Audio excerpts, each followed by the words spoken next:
નમસ્કાર દર્શક મિત્રો, આપ જોઈ રહ્યા છો નિર્માણ ન્યૂઝ અને નિર્માણ ન્યૂઝના ખાસ કાર્યક્રમ હોટ ટોપિકમાં આપની સાથે હું છું ધર્મી નકુમ। દર્શક મિત્રો, હોટ ટોપિકમાં આજે ચર્ચા કરવી છે વિધાનસભાના એ મુદ્દાની કે જે ગાજ્યો છે વિધાનસભામાં, અને એક સર્વે બહાર આવ્યો છે કે ગુજરાતમાં 2 વર્ષની અંદર 6000થી પણ વધારે જે બાળકો છે એ ગુમ થયા છે, અને તેમાંથી જો વાત કરીએ તો 2 વર્ષ વીતી ગયા તેમ છતાં પણ 500 કરતાં પણ વધારે કેસીસ એવા છે, 500 કરતાં પણ વધારે બાળકો એવા છે કે જે હજુ પણ ગુમ જ છે અને તેમનો કોઈ પણ પ્રકારનો અતોપતો હજુ સુધી જડ્યો નથી।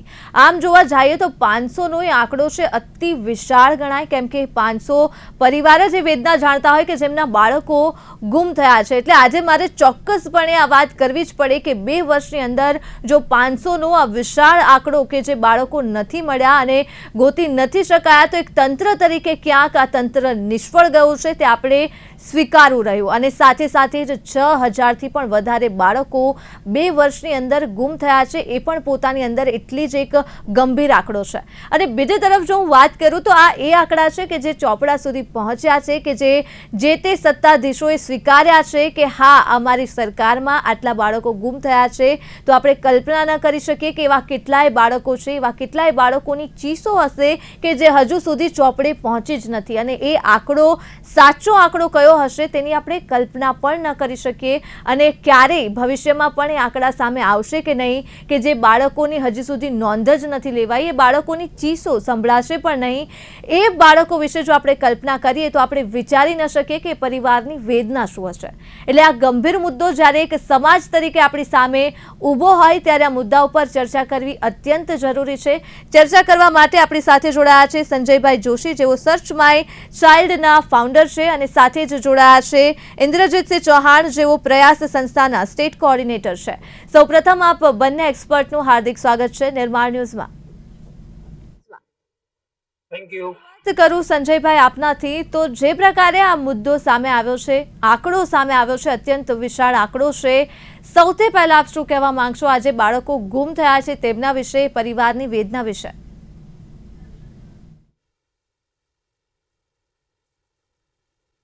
ખાસ કરીને તો એક એ રીતે કહી શકાય કે આ જે વિધાનસભામાં પ્રશ્ન પૂછાયો અને આંકડાકીય માહિતી આપણી સામે આવી, દર વખતે જ વિધાનસભામાં આ પ્રકારના આ મુદ્દાને લઈને જ્યારે પ્રશ્ન પૂછવામાં આવે છે ત્યારે આંકડાઓ આવતા હોય છે। પણ આ વખતે જે આંકડો આવેલો છે કે ગુજરાતની અંદર છેલ્લા 2 વર્ષમાં 6240 બાળકો મિસિંગ થયા હતા, અને હવે માત્ર 500 ને કંઈક 53 કે 33 કે એવા કંઈ બાળકો બાકી છે। મહત્વનો વિષય એ છે કે ભાઈ ચલો, ગુજરાત પોલીસે એક સારું કાર્ય કર્યું છે કે આટલી બધી સંખ્યામાં જે બાળકો ગુમ થયેલા હતા અને અત્યારે હવે 500ની આસપાસ જે બાળકો બાકી છે, પણ મહત્વનો એ પણ વિષય છે કે 500ની એક બાળક પણ ગુમ થયું હોય તો એ પણ આપણી માટે બહુ મહત્વનું છે। વિષય સાથે એ પણ કહી શકાય કે આ જે આંકડાઓ જે છે એ માત્ર છેલ્લા 2 વર્ષના છે, પણ આગળના 5 વર્ષના જયારે આંકડા જોવા જઈએ તો એ આંકડાઓનું શું, કેમ કે એ પણ સંખ્યા ઘણી મોટી છે। તો કહેવાનો મતલબ મારો એ છે કે છેલ્લા 2 વર્ષના આંકડાનો આપણે વિધાનસભાના આંકડા જે આપણી પાસે આવ્યા, સરકાર દ્વારા જે આંકડા આવ્યા કે ભાઈ 553 કે જેટલા બાળકો, 33 જેટલા બાળકો જે કઈ છે એ બાળકો બાકી છે, એવું એથી આપણે સંતોષ નથી માનવાનો, પાછળના આંકડાની પણ ગંભીરતા લેવાની છે। હું એમ કહી શકું કે ગુજરાતની અંદર પાછળના આંકડા જે છેલ્લા 5 વર્ષના આંકડાની વાત કરીએ તો મારા અંદાજ મુજબ એમ કહી શકાય કે લગભગ 3000 હજી જેટલા બાળકો ગુજરાતના બાકી છે। આવા આંકડાઓ મારી પાસે આવેલા હતા, તો એ આંકડામાં કેટલું વર્કઆઉટ થયું અને કેટલા પાછા આવ્યા એનો કોઈ ચોખવટ થઈ નથી, માત્ર 2 વર્ષના આંકડા। આ આંકડાઓ જે છે એ 23 જિલ્લાઓના આંકડાઓ છે। બીજી વસ્તુ એ છે એમાં કઈ ઉંમરના બાળકો, કેટલી બાળકીઓ છે, કેટલા બાળકો છે, એવી કઈ સ્પષ્ટતા આપણી પાસે આવી નથી। મહત્વનો વિષય એ પણ છે કે ગયા વખતે જયારે વિધાનસભામાં આ પ્રકારનો જયારે પ્રશ્ન પૂછવામાં આવ્યો હતો ત્યારે માત્ર ગુજરાતના મોટા શહેરોના જ આંકડા આપેલા હતા, એ આંકડા એમ કહેવાય કે 1500ની આસપાસ સંખ્યા હતી જે ન મળ્યા હોય એવા બાળકોની। તો અત્યારે પણ જે આંકડાઓ આપણે પાસે આવ્યા છે એની કઈ સ્પષ્ટતા નથી કે આ શહેરોના છે, ગામડાના છે, રૂરલ એરિયાના તો આંકડામાં કઈ ચોખવટ થતી નથી। તો આ બધી જયારે એકદમ ક્લિયર જયારે રિપોર્ટ આપણી પાસે આવે ત્યારે આ વાત ઉપર વિશેષ ચર્ચા કરી શકાય। પણ મહત્વનો વસ્તુ એ છે કે એ જયારે વિગતો આવશે તો એ ગંભીરતા કંઈક ઓર હશે એવું આપણે અનુમાન માની શકીએ। વિષય મહત્વનો એ છે કે દરેક પેરેન્ટ્સ, સરકાર, પોલીસ તંત્ર આ બાબતે ખરેખર જાગૃત થવાની જરૂર છે. આપણે માત્ર અત્યારે આપણે આ 500 કે 550 કે જેટલા બાળકો જે ગુમ થયેલા બાકી છે એની ગંભીરતા વિષય ઉપર અત્યારે ચર્ચા કરીએ તો આ ખરેખર ગંભીર વિષય છે. બિલકુલ ઇન્દ્રજીતસિંહજી, આપ શું કહેશો? જે પ્રકારે આ વિષય સામે આવ્યો છે, આપને શું લાગે છે એક સમાજ તરીકે આપણા માટે કેટલો મોટો પડકાર છે? Thank you. સૌથી પહેલા હું આપનો આભાર માનીશ કે આપને આ મુદ્દા ઉપર પ્રકાશ પાડવા માટે એક ડિબેટનું આયોજન કર્યું. વિધાનસભામાં જે આંકડા આવતા હોય છે આપણને બધાને ખબર હોય છે કે વેલ પ્લાન આંકડા હોય છે, એટલે પ્રશ્ન કયો પૂછાવાનો છે એનો જવાબ બી તૈયાર હોય છે. આંકડાઓ જે છે આવ્યા છે એ આંકડાઓમાં બતાવ્યું છે અમદાવાદ, વડોદરા, સુરત અને રાજકોટ ના આંકડા બતાવવામાં આવ્યા છે. મારા સાથી સંજયભાઈ સાથે જે વાત કરી એમાં પણ બહુ અગત્યની મુદ્દાઓ આપી. એક બાળક જે ગુમ થાય, એમાં પણ એક દીકરી હોય કે દીકરો હોય, કોઈ પણ બાળક જયારે ગુમ થાય અને એ બાળક ગુમ થયાની જે વેદના છે એ કુટુંબના ફેમિલીને એક વખતે જો રૂબરૂ મળીને એને પૂછવામાં આવે ને તો જ આપણને ખબર પડી શકતી હોય છે કે જયારે પોતાનું બાળક જયારે ગુમ થાય છે અને મહિનાઓ સુધી મળતું નથી.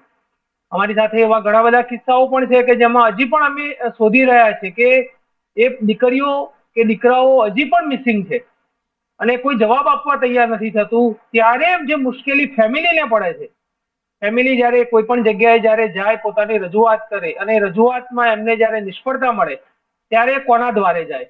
ત્યારે મીડિયા જે છે, આપ જેવા મિત્રો જે છે એ આ પ્રકાશમાં આ મુદ્દાને લાવશો અને વધારે વધારે જો એક સમાજમાં એક સરકારમાં એક પ્રેશર ગ્રુપ ઊભું થાય.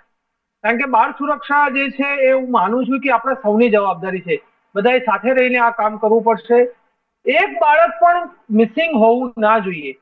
End of the month yeah end of the quarter જ્યારે પણ રિવ્યુ કોઈ પણ પ્રકારનો લેવાતો હોય છે, કેમ બાળકો ગુમ છે, એ બાળકો ગુમ થવા પાછળ કઈ બીજા કારણો તો નથી, એ બાળકોની તસ્કરી તો નથી કરવામાં આવતી. એ પણ એક વસ્તુ જે છે ગંભીર બાબત છે, જોવી જોઈએ. કારણ કે બાળકોનો ઉપયોગ ઘણી બધી જગ્યાએ ઘણી બધી રીતે થતો હોય છે. બાળકોનો જે છે નશીલા પદાર્થોનો હેરફેર કરવા માટે પણ ઉપયોગ કરવામાં આવતો હોય છે. બાળકો જોડે ભીખ મંગાવવા માટેનું પણ કામ કરવામાં આવતું હોય છે.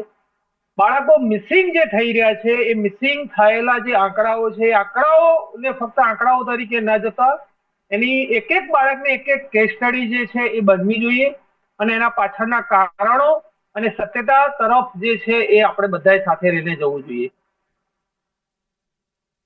સંજયજી, હવે સવાલ એ થાય કે જ્યારે આપણે આ ચર્ચા કરી રહ્યા છીએ આ મુદ્દાની, તો આમ સામાન્ય રીતે આપણે જાણતા હોઈએ છીએ ને જે પ્રકારે ઇન્દ્રજીતસિંહજી દ્વારા સ્પષ્ટતા કરવામાં આવી છે કે અલગ અલગ કારણ હોય છે બાળકોના ગુમ થવા પાછળના. આપ અમારા દર્શક મિત્રોને જણાવો, સામાન્ય રીતે સામાન્ય કારણો દર્શક મિત્રો જાણતા હોય છે કે ભીખ માંગવા માટે અથવા અન્ય કોઈ હેતુથી ને બાળકો ગુમ થતા હોય છે. કયા મુખ્ય કારણો હોય છે? આ બાળકો જ્યારે મળે છે ત્યારે કેવી પરિસ્થિતિમાં હોય છે, કયા કારણોસર, આ કયા પ્રકારનું રેકેટ આખું છે, કઈ રીતે ચાલતું હોય છે?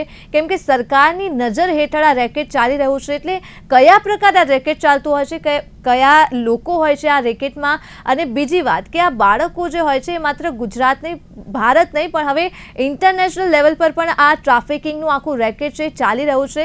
એટલે આ રેકેટ વિશે અમારા દર્શક મિત્રોને આજે જણાવો કે આજે બાળકો ગુમ થાય છે તેમની સાથે કયા પ્રકારની હેવાનિયત થાય છે.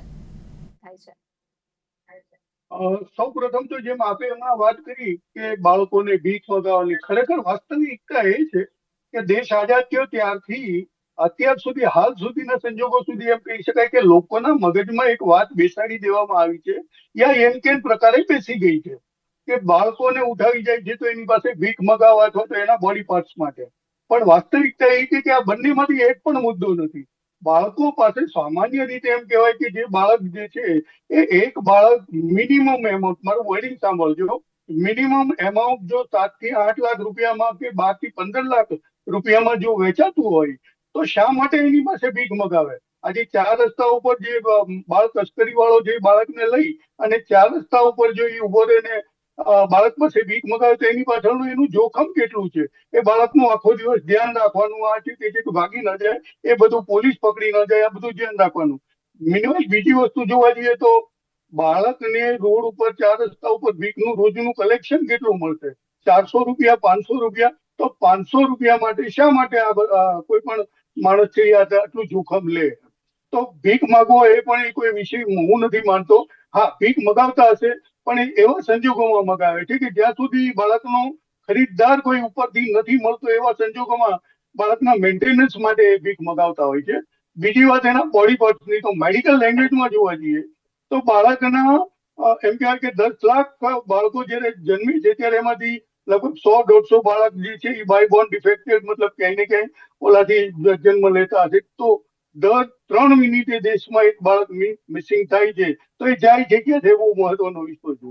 હવે તમે જોવા જઈએ તો અત્યારે ભારતની વાત કરીએ તો ભારત અત્યારે એશિયામાં માનવ તસ્કરીનું હબ બની ગયો એવું લાગે છે. જે છેલ્લા 6 મહિનાના કે 1 વર્ષના કે 2025 થી આજ સુધીના આંકડાઓ જોવા જઈએ દેશની અંદર, તો એમ કહેવાય કે દરેક જગ્યાએ એટલી બધી સંખ્યામાં બાળકો, મહિલાઓ અને પુરુષો, ટૂંકમાં ઘણા લોકો મિસિંગ થાય છે. દિલ્હીની હું વાત કરું તો 2025 1 જાન્યુઆરી 2025 થી ઓગસ્ટ સુધીની મારી પાસે રિપોર્ટ છે કે ભાઈ 1 જાન્યુઆરી 2025 થી ઓગસ્ટ મહિના સુધીની વાત કરીએ તો 8 મહિનામાં 8,000 લોકો મિસિંગ થયા છે માત્ર દિલ્હીમાં. આવી જ રીતે મુંબઈની વાત કરીએ તો છેલ્લા 2.5 મહિનાની અંદર વાત કરીએ મુંબઈમાં, તો મુંબઈમાં છેલ્લા 2.5 મહિનામાં લગભગ એમ કહેવાય કે 2600 થી 2800 લોકો મિસિંગ થયા છે. અને એમાં પણ દિલ્હીની ફરી એકવાર વાત કરું કે 1 જાન્યુઆરી 2026 થી 15 જાન્યુઆરી 2024, એટલે માત્ર 15 દિવસમાં 807 લોકો મિસિંગ થયા છે. યુપીની વાત કરીએ તો યુપીમાં છેલ્લા એમ કહેવાય કે 3 વર્ષની અંદર 1-2 લાખ લોકો મિસિંગ. આ આંકડાકીય વાત કરવા જઈએ તો સમગ્ર દેશમાં તસ્કરી જે કહેવાય માનવ તસ્કરી અને બાળ તસ્કરીનું પ્રમાણ ખૂબ મોટું થયેલું છે.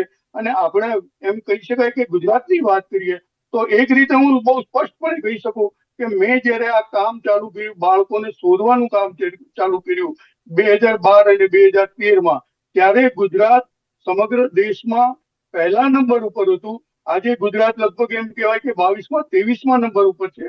સારી વાત છે કે ઘણી પ્રગતિ કરી છે. પોલીસ અને સરકાર ગંભીર થઈ છે, સિરિયસ થઈ છે. પરંતુ આપણે આડોશ પડોશના રાજ્યની વાત કરીએ, એમપીની વાત કરીએ તો એમપીમાં છેલ્લા 3 વર્ષમાં માત્ર મહિલા અને બાળકીની વાત કરીએ તો 2,37,000 જેટલી મહિલાઓ અને બાળકી એમપીમાંથી મિસિંગ થઈ છે. એવી જ રીતે મહારાષ્ટ્રમાં પણ એ પરિસ્થિતિ 56,000 જેટલી બાળકો મિસિંગ છે. તો એ આંકડાકીય માહિતી બીજા દેશની, મતલબ બીજા રાજ્યોની કમ્પેરમાં કરીએ તો ગુજરાત પોલીસ ખરેખર સારું કાર્ય કરી રહી છે, ગંભીરતા લઈ રહી છે. પણ હજી પણ ઇનિશિયેટિવ લઈ અને આગળ કામ કરવાની જરૂર છે. કેમ કે હજી પણ આ 533 કે 553 બાળકો છે એ પણ આપણી માટે તો બહુ મહત્વના છે. જી, 53 બાળકો છે કે જે હજુ પણ ગુમ છે. ઇન્દ્રજીતસિંહજી, આપ શું કહેશો? જે પ્રકારે કારણોની જો આપણે વાત કરીએ, સંજયભાઈએ તો જણાવ્યા તેમના કારણ, આપના મતે જો આપણે વાત કરીએ તો આ ગુમ થયેલા જે બાળકો છે તેમના પાછળનું મુખ્ય કારણ શું હોય છે? આપનો અનુભવ શું કહે છે? આ જે રેકેટ છે કયા પ્રકારે ચાલતા હોય છે? ખાસ કરીને બાળકો જે ગુમ થઈ રહ્યા છે એમાં એઝ પર સેક્શન વાઇઝ જો થોડું જોવા જઈએ તો 137 સેક્શન જ્યારે લાગતી હોય છે ઘણા બધા કેસોની અંદર, એ વખતે એકદમ ક્લિયર કટ એ નથી થતું કે કયા ઉદ્દેશથી એ બાળકને ભગાડી લઈ જવામાં આવ્યું છે. એવા ઘણા બધા કિસ્સાઓ છે. અને એમાં પણ મારા સાથી જે છે સંજયભાઈ જો વાત કરી એ પ્રમાણે જે આંકડાઓની વાત કરી છે એમાં જો આપણે આંકડાઓમાં 15 વર્ષથી લઈને 18 વર્ષના જે બાળકોની ઉંમર છે એનો જો આપણે અલગથી મળે તો મોટાભાગના જે આંકડાઓ જે છે લવ અફેર્સના મામલાઓમાં પણ આંકડાઓ હશે. એટલે એવું માની ના લેવાય કે આ જે 137 સેક્શન લાગેલી છે એ મિસિંગ છે. એ હા, એ પોતાના ઘરેથી મિસિંગ છે, પણ એ કેસો એવા પણ છે કે લવ અફેર્સના મામલાઓમાં છે. એ રિટર્ન જ્યારે આવતા હોય છે ત્યારે એની નોંધ નથી લેવાતી. એટલે એક મુખ્ય પરિબળ આ પણ આવી જતું હોય છે કે જ્યારે તમારી મિસિંગની ફરિયાદ થતી હોય છે, જ્યારે એ રિકવરી થાય છે તો રિકવરીની જાણ જે છે જે તે પોલીસ સ્ટેશનને થાય એ ખૂબ અગત્યનું છે.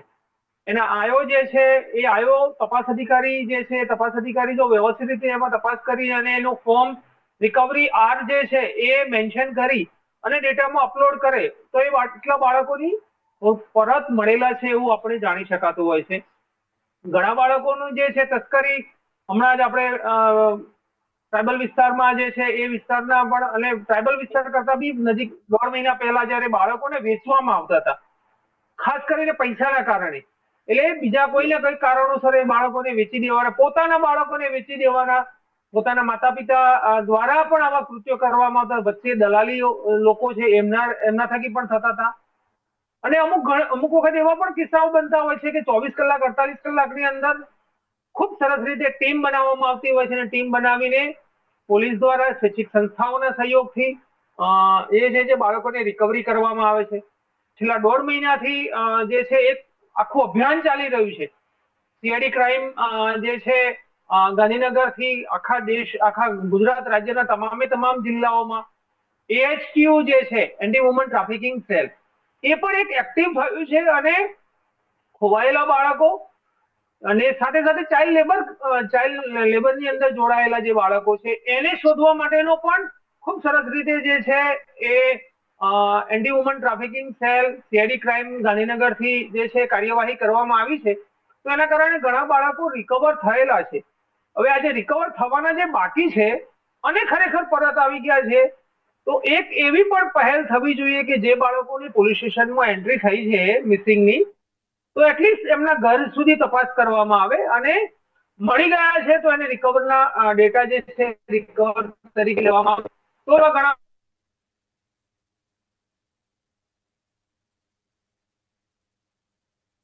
બાળકો છે કે જે આપણે આંકડો જે છે એ ઓછો જે છે એ જે મિસિંગ છે, તો એ મિસિંગ થવા પાછળ જે એના મુખ્ય જે મુદ્દાઓ છે, તો એને જરાય પણ આપણે નજરઅંદાજ ન કરવું જોઈએ કે બાળકોનો મિસયુઝ નહીં થતો. ડરાવીને, ધમકાવીને, લાલચ આપીને, પૈસાની લાલચ આપીને, ફેમિલીને લાલચ આપીને, ઇવન દીકરીઓ સાથે જે બનાવ બની રહ્યો છે, કોઈને કોઈ પ્રેશર, બીજી કોઈ કુટુંબમાં કંઈક કરવાની ધમકી આપીને, એમની સાથે કંઈ કૃત્ય કરવાની ધમકી આપીને, એમના વિડીયોગ્રાફી જે છે એ રેકોર્ડ કરવામાં આવ્યો એની ધમકી આપીને, કોઈ વસ્તુને બહાર લાવવા માટેની દબાણ આપીને પણ બાળકોને તસ્કરી કરવામાં આવતી હોય છે, કાં તો ભગાડી લઈ જવામાં આવતા હોય છે, કે પોતાના એનાથી દૂર કરવામાં આવતા હોય છે. બિલકુલ સાચી વાત કરી છે આપે. એટલે સંજયભાઈ, છેલ્લે સવાલ એ થાય કે આજે જ્યારે આપણે ચર્ચા કરી રહ્યા છીએ, આ આંકડો છે બહુ સરળ હોય છે તંત્ર ઉપર દોષનો ટોપલો ઠલવી દેવાનો કે તંત્ર નિષ્ફળ રહ્યું, પણ જો હું કહું તો એક સમાજ તરીકે આપણે પણ કેટલા સફળ છીએ, કેમ કે જ્યારે આપણે આસપાસ જોતા હોઈએ છીએ એવા અઢળક 4 રસ્તા છે, એવા અઢળક ચાની કિટલી છે કે જ્યાં એક છોટું આપણને જોવા મળતો હોય છે કે જે ચા દેવા માટે આવતો હોય છે, અને તેમ છતાં પણ આપણે ક્યારેય તેની કોઈ પણ પ્રકારની ચિંતા નથી કરતા કે આ બાળક છે એ કામ કરી રહ્યો છે, ગુજરાતી એને નથી આવડતું, ચોક્કસ છે કે આ ગુજરાતનો નહીં હોય, ક્યાંથી આવ્યો છે, કેમ કરી રહ્યો છે. એક સમાજ તરીકે આપણે પણ કેટલા સફળ છીએ આવા બાળકો સાથે વાતચીત કરવા માટે. અને આપણે સૌ કોઈ જાણીએ છીએ કે આવા જે બાળકો છે એ ક્યાં તો મજબૂરીમાં કામ કરતા હોય અથવા તો રોજગારી માટે કામ કરતા હોય, પણ કામ કરે છે એ ચોક્કસ ખોટું છે, એ આપણે જાણીએ છીએ. એટલે સંજયભાઈ, આજે દર્શક મિત્રોને એ જણાવો કે એક સમાજ તરીકે આપણે કેટલા સંવેદનશીલ છીએ જ્યારે આવા બાળકોને આપણે જોતા હોઈએ છીએ તમારા મતે, અને જો કોઈને આવી રીતે મદદ કરવી હોય, કોઈ બાળક છે કે જે ફસાયેલું છે, જાણે છે, તો મદદ કેવી રીતે કરી શકે?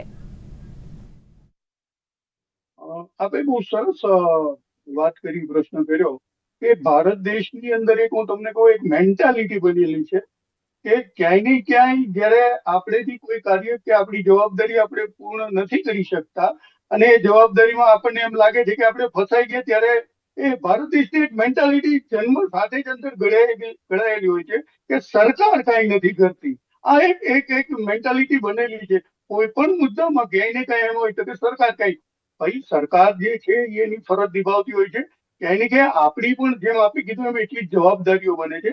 મારા બાળકને કઈ રીતે મારે એને હેન્ડલ કરવું, કઈ રીતે ધ્યાન આપવું, શું એની એક્ટિવિટી છે, આ બધી જવાબદારીઓ જે મારી છે, સરકારની નથી.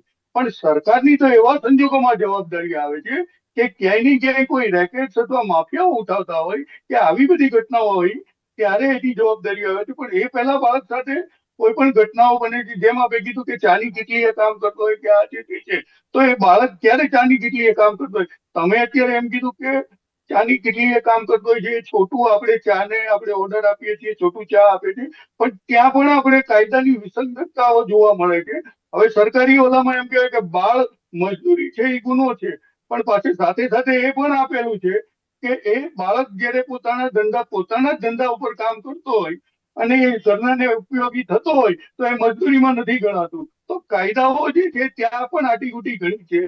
એવું મારા સાથી મિત્ર ઇન્દ્રજીભાઈ સારી રીતે જાણતા હશે કે આ કાયદાકીય આટીઘૂટી જે છે. હવે તમે જયારે ચાની કેટલી એમ કહો છો કે આ છોટું બાબતથી જયારે તમે પ્રશ્ન ઉભા ત્યારે એ જ ચાની કેટલી વાર એમ છે કે ભાઈ મારા ભાઈનો છોકરો છે.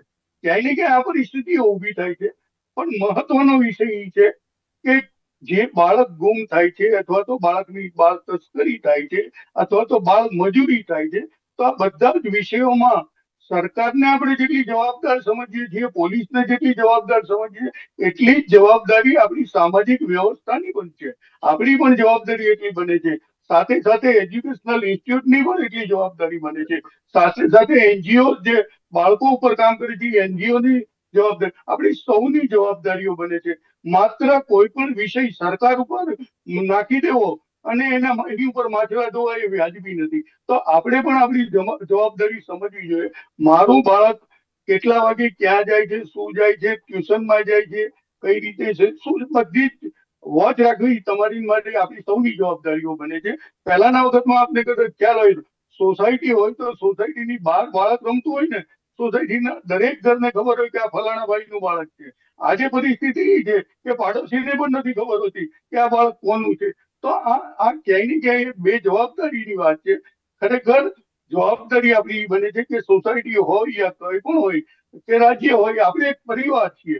પરિવારના જે કઈ બાળકો છે એની ઉપર તમારે મારે ધ્યાન રાખવું એ જરૂરી છે. આપણી એક જવાબદારીઓ છે.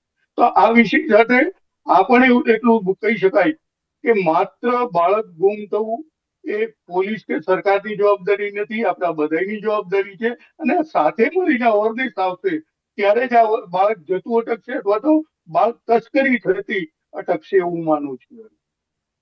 બિલકુલ ઇન્દ્રજીતસિંહ, જે આપનું શું માનવું છે? એક સમાજ તરીકે આપણે જ્યારે કોઈ બાળકને જોઈએ છીએ તો આપણે કેટલા સંવેદનશીલ હોઈએ છીએ, આપણને કેટલી પડી હોય છે બાળકની કે આ બાળક શું ગુમ નથી, આ બાળકનું પરિવાર કોણ હશે, આપણે કેટલું વિચારીએ છીએ. અને ખાસ એ સવાલ કે જો કોઈને પણ મદદ કરવી હોય બાળકની, કેમ કે આજકાલ આપણે જાણીએ છીએ કે જો કોઈ કાયદાકીય રીતે મદદ કરવા માંગે પણ છે તો સૌથી વધારે હેરાન એ જ વ્યક્તિ થાય છે કે જે મદદ કરવા માંગતું હોય. એટલે કોઈને જો મદદ કરવી હોય આ પ્રકારના કાવા દાવામાં કાયદા વ્યવસ્થામાં પડ્યા વગર તો એ બાળકની મદદ કયા પ્રકારે કરી શકાય?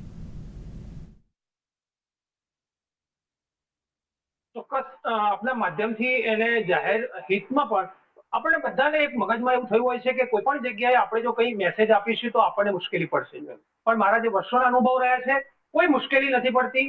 રાજ્ય સરકારમાં 112 નંબર જે છે અત્યારે આખા ગુજરાતમાં તમે કોઈ પણ જગ્યાએથી ડાયલ કરશો તો એ સીધો તમારું કોઈ પણ નામ પણ નહીં પૂછે અને તમે સીધા બાળકને મદદ કરી શકશો.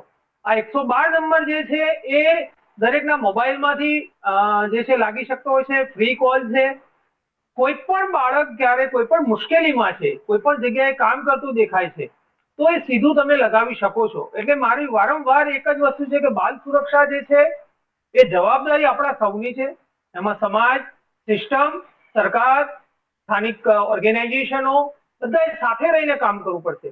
આપણે કોઈ જગ્યાએ જતા હોઈએ અને કોઈ જગ્યાએ બાળક કોઈ ભીખ માંગતું હોય, ભીખ મંગાવવામાં આવતું હોય, બાળક જોડે ચાઇલ્ડ લેબર કરાવવામાં આવતું હોય, કોઈ પણ જગ્યાએ કોઈ પણ બાળકનો દુરુપયોગ થતો હોય તો કોઈ પણ ડર રાખ્યા વગર તમે સીધો 112 નંબર ડાયલ કરો.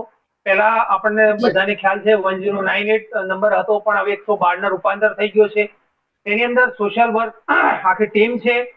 દરેક જિલ્લાઓમાં જિલ્લા બાળ સુરક્ષા યુનિટ જે છે એ કાર્યરત છે. એ ટીમની અંદર 10 લોકો જે છે એ દરેક જિલ્લામાં આજની તારીખમાં 24 કલાક ત્યાં ટીમ અવેલેબલ છે. એટલે તમારા જિલ્લામાં કોઈ પણ બાળકને કોઈ પણ મુશ્કેલી છે, ગુજરાત રાજ્યના કોઈ પણ જિલ્લામાં કોઈ પણ બાળકને કોઈ પણ પ્રકારની મુશ્કેલી હશે, સિમ્પલ 112 નંબર લગાવો અને 112 નંબરથી તમે મદદ કરી શકશો. અને તમારી કોઈ પણ માહિતી છે ખાનગી રાખવામાં આવશે એટલે કોઈ પણ મુશ્કેલી નહીં પડે. કોઈ પણ જગ્યાએ કોર્ટ કચેરી પોલીસ સ્ટેશનમાં તમારું નામ નહીં આવે. એટલે ખુલ્લા મનથી ખુલીને 112 નંબર લગાવો અને બાળકોને મદદ કરો. બાલ સુરક્ષા જવાબદારી આપણા સૌની છે. 30 સેકન્ડમાં આપની પ્રતિક્રિયા, સમયનો ખૂબ જ અભાવ છે. ખાસ કરીને તો હું 2-3 વાત કહેવા માંગીશ. જ્યારે જેમ હમણાં ઇન્દ્રજીતભાઈએ કીધું કે ચાઇલ્ડ પ્રોટેક્શનની વાત કરી કે એ બધી આપણે ગુજરાતમાં ઘણી સરકાર મતલબ આ પ્રકારની કમિટીઓ બનેલી છે, પણ મારે ખાસ આપના માધ્યમથી સરકાર સુધી વાત પહોંચાડવી છે કે જે ચાઇલ્ડ પ્રોટેક્શન કમિટી હોય કે બાળ સુરક્ષાની કે કોઈ પણ પ્રકારની જે આ કમિટીઓ જે છે એમાં મહેરબાની કરી પોલિટિકલ પોસ્ટિંગની જરૂર નથી. અહીંયા આમાં કાયદો અને એના જાણકાર માણસો હોય, ટેકનિકલ માણસો હોય, આ પ્રકારના લોકોનું પોસ્ટિંગ એમાં કરે તો વધારે મહત્વનું છે. જ્યાં પોલિટિકલ પોસ્ટિંગ જે છે એ કાયદો જે જાણતા જ નથી, જે કે બાળકની સુરક્ષા કઈ રીતે કરવી, શું છે શું નહીં, એને વોટ દેખાતો હોય છે તો વોટિંગની આમાં જરૂર નથી. આ હજી બાળક છે એટલે ત્યાં વોટિંગની જરૂર નથી, પણ એને બાળકને કઈ રીતે ટ્રેસ કરવું અથવા તો બાળકની સાથે કોઈ પણ ઘટનાઓ બને છે કઈ રીતે રોકવી, તો આમાં ટેકનિકલ લેવલના માણસો એટલે કે આ વિષયને જાણકાર માણસોનું પોસ્ટિંગ કરવું એવું મારું સૂચન છે. સાથે સાથે પેરેન્ટ્સને પણ એમ કહી શકાય કે દરેક પેરેન્ટ્સ જે છે એની પણ એટલી જ જવાબદારીઓ બની છે. અને ત્રીજી વાત કે હમણાં આપણે ઘણીવાર સોશિયલ મીડિયામાં જોતા હોય છે કે આ ગામમાં બાળકો ઉઠાવતી ટોળકી પકડાણી, ફલાણા ગામમાં બાળકો ઉઠાવતી અને લોકો એને મારતા હોય છે. તો ખાસ કરીને આપના માધ્યમથી કહેવા માંગીશ લોકોને કે કોઈ પણ પ્રકારે આવું તમને જયારે શંકા આશંકાઓ બેસતી હોય કે આ બાળક ઉઠાવતી ગેંગ છે કે માણસ છે, તો માત્ર પોલીસને જાણ કરો, એને મારો નહીં કે એના પોલીસને હવાલે કરો. ઘણીવાર એવા પણ કિસ્સા બન્યા છે કે નિર્દોષ બિચારો ગરીબ માણસની માર પડતો હોય છે, જે વાસ્તવિકતા હોતી નથી ને આ પ્રકારના માણસો બિચારા ફસાઈ જતા હોય છે. તો આપના માધ્યમથી લોકોને પણ કહેવા માંગીશ. સમયનો ખૂબ જ આભાર સંજયભાઈ, ઇન્દ્રજીતસિંહજી, આપ બંને એક્સપર્ટનો અમારી સાથે જોડાવા બદલ અને ચર્ચા બદલ ફરી એક વખત આભાર.